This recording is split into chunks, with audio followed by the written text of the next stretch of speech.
ناپاکی کی حالت میں سحری کھانا کیسا ہے؟ سحری تو عام طور پہ کھاتے ہیں، آپ جانتے ہیں، روزہ رکھنے کے لیے رات میں 3 بجے 4 بجے اٹھ کر کچھ کھاتے پیتے ہیں، اس کو سحری کہتے ہیں، اور یہ ہونا بھی چاہیے۔ حدیث میں آتا ہے، نبی کریم صلی اللہ علیہ وسلم ارشاد فرماتے ہیں، سحری کھایا کرو، اس میں برکت ہے، اسی لیے سحری ضرور کھائیے۔ کچھ لوگ اس میں ہوتے ہیں کہ بھائی ہم ناپاک ہیں، سحری نہیں کھائیں گے، کیا ہوگا ہمارا روزہ؟ یہی مسئلہ اس میں بتانا چاہتا ہوں، ذرا سمجھیے گا۔ حدیث میں اللہ کے نبی صلی اللہ علیہ وسلم کا عمل موجود ہے، ان رسول اللہ صلی اللہ علیہ وسلم کان یدرکہ الفجر وہو جنوب من اہلہ ثم یغتسل ویصوم، بخاری شریف میں روایت موجود ہے۔ اس میں حضرت عائشہ صدیقہ رضی اللہ تعالی عنہا ارشاد فرماتی ہیں،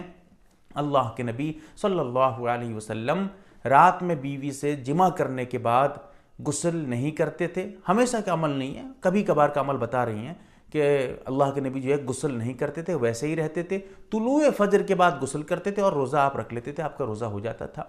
اس سے ایک بات صاف طور پہ پتہ چلتا ہے، کوئی آدمی ناپاکی کی حالت میں، دیکھیے ناپاکی کی تفصیل یہاں کر دیتا ہوں،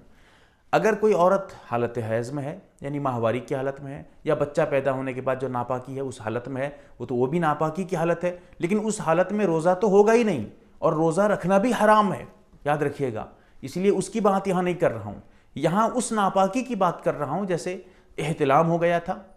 منی خارج ہو گئی تھی، یا پھر جو ہے مزدنی، حرام ہے مزدنی کرنا لیکن کر لیا تھا۔ مزدنی رمضان میں بڑا خطرناک گناہ ہے، رمضان ہو یا رمضان کے علاوہ، تو یہ تو گناہ ہی گناہ ہے، تو ایسی صورت میں جو ہے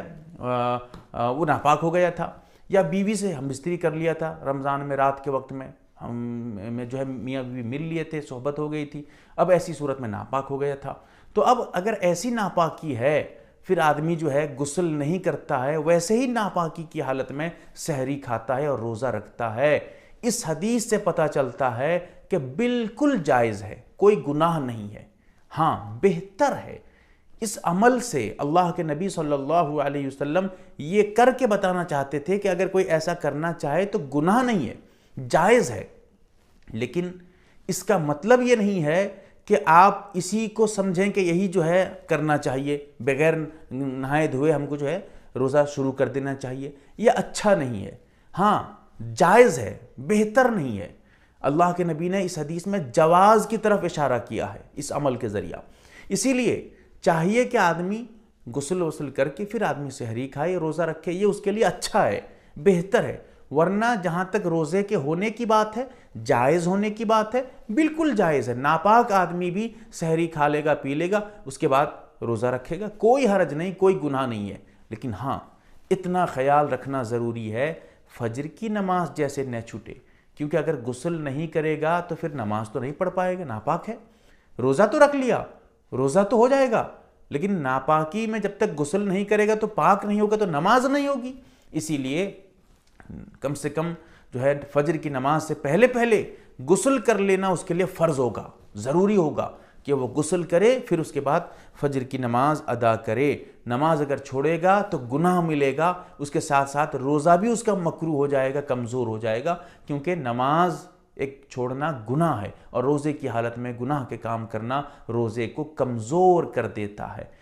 اتنا سمجھانا میرا مقصد تھا۔ روزے کی حالت میں آپ ناپاک اگر ہیں تو کوئی گھبرانے کی بات نہیں ہے، جیسے کوئی آدمی سویا ہوا تھا، روزہ رکھا ہوا ہے، سویا ہوا ہے،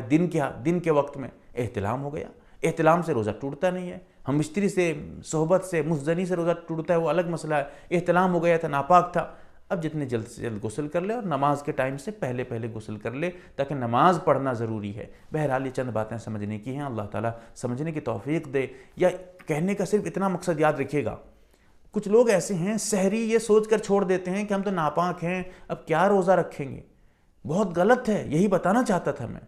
ایسا نہیں ہے کہ آپ ناپاک ہیں تو روزہ نہیں رکھ سکتے، ایسا نہیں ہے، اس سوچ کو درست کریے، اسی میں یہی بتانا میرا مقصد تھا۔